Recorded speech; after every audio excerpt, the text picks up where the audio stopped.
It's been a long time since I played musical chairs, but it is a game that you play sometimes where you have less chairs than the number of people.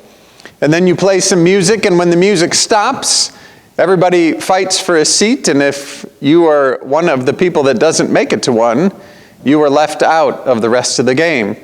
Then you take away another chair, you play some more music, and you continue to eliminate people as each that is in the game fights for a seat as they move around with the music. It's a fighting for a place, and there's something about today's story from Numbers that fits that idea of musical chairs. In it we find Moses and Joshua. And if you pay attention to the narratives of Moses and Joshua throughout the Old Testament, you find Moses, this person that God has called to lead the people out of the wilderness. You find him doing some, what I would call leadership training and development with Joshua along the way. There's a point in Exodus where they are coming down from the mountain, and while Moses has been up on the mountain and Joshua with him, there has been a golden calf, an idol that has been created. And as they come down the mountain, there's this ruckus, and Joshua says, "Oh, it is the sound of war in the camp." And Moses says, "No, that's a party." He then takes Joshua down and finds out what's been going on and has to do the corrective against that idol worship that they had participated in while he was gone. And those are the sorts of things that Moses does with Joshua, and we encounter one today in the book of Numbers.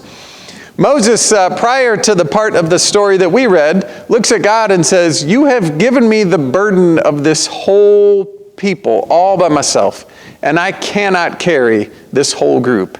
I need help."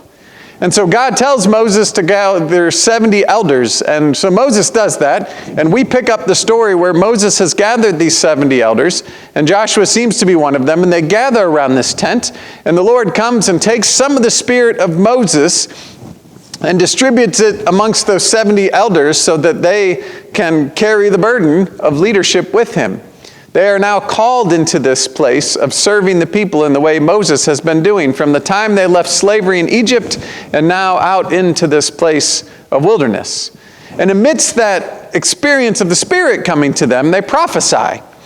Now you have to understand in the Bible, prophets are not like future seers. Prophets are the people who speak the word of the Lord. Sometimes that word of the Lord is a corrective. It is telling the people that they are not in line with what God would have them be. They are not doing what God would have them do. Sometimes they, in times of difficulty, are the ones who speak a word of hope. But the prophets are the people that do that, and to prophesy is to speak that word, that truth that God has put on the prophets' hearts to speak. And so in that moment when the spirit of Moses is spread around, all of those 70 elders begin to speak this word of the Lord into their community. Now, back at camp, there are two people, Eldad and Medad, who were not included in those 70. They did not make the cut. They are registered, we are told. They have been counted among the community, but they were not amongst the ones that Moses chose to take as part of the ones who would help him carry this burden. But the Spirit comes to them anyway.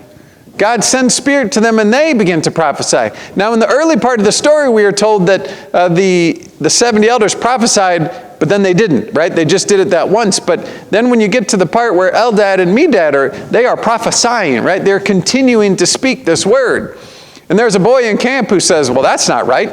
That's not their place." And so he runs off to tell Moses, and then Joshua comes along.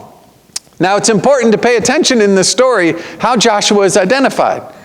First it says he is Joshua, son of Nun, N-U-N. Then there's a comma, and then it says Moses' assistant, and then there's a comma that says one of his chosen men.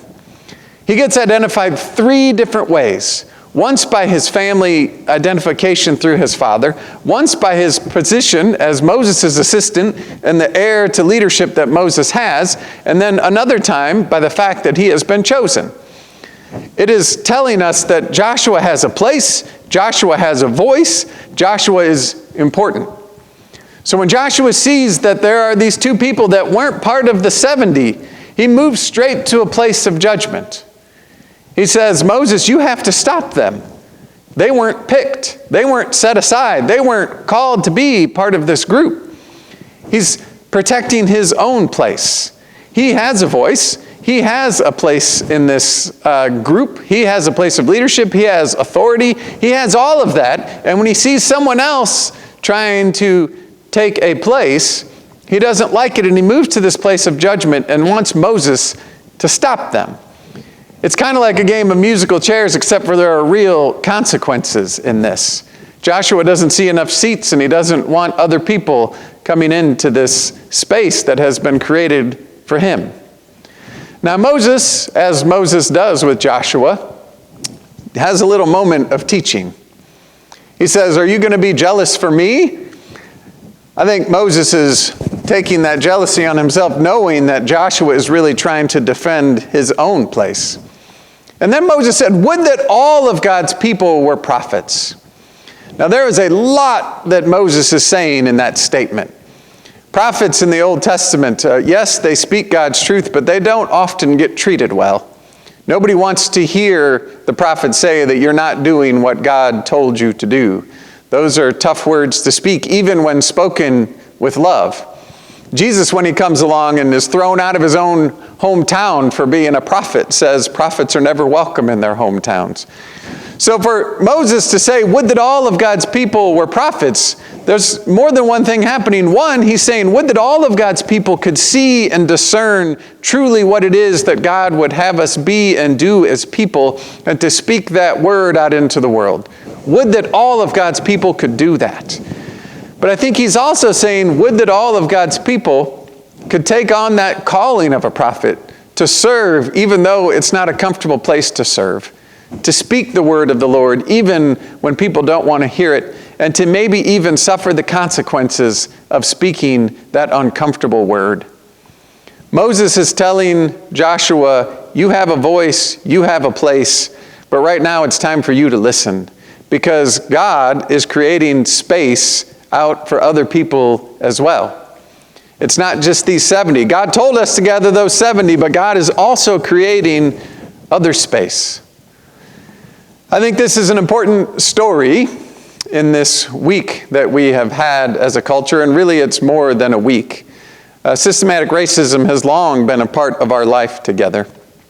And in the last bunch of weeks, we have seen the deaths of black people among us who were not deserving of those deaths, right? Not that anybody deserves death, but these were outside of ordinary processes and functions that in the way that they should be.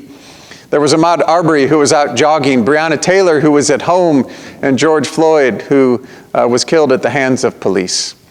And amidst all of that, there have been people who have rised up and said, we want to have a voice.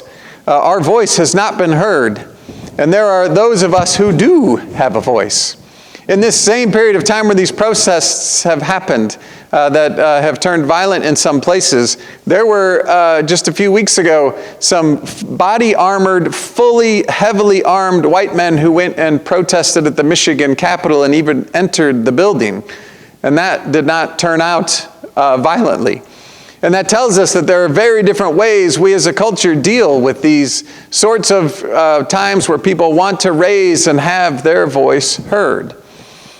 And as Joshua is in this place with Moses and he wants to quiet those people who he doesn't think should have a voice, we now are in a place where there are people that are trying to have a voice. And it is a complicated and many-layered thing that is hard to understand. There are stories coming out from cities where protests are happening. There are riots and looting that are happening in places. And it is very easy for us to do what Joshua did, to just look and say, stop them. Stop them. They shouldn't be allowed to do that, right? What's happening is bad. There shouldn't be this destruction of property, and there shouldn't be these people raising their voices in that way. But I think this is really an invitation for us to pay attention and listen and be curious, which is what I think Moses is telling Joshua to do. He says, no, listen, God is making space. You need to pay attention and listen and see how this works. Because of the way I am connected to people as a pastor, I've heard many stories in the last few days from Minneapolis and other places that are not the ones that make the news.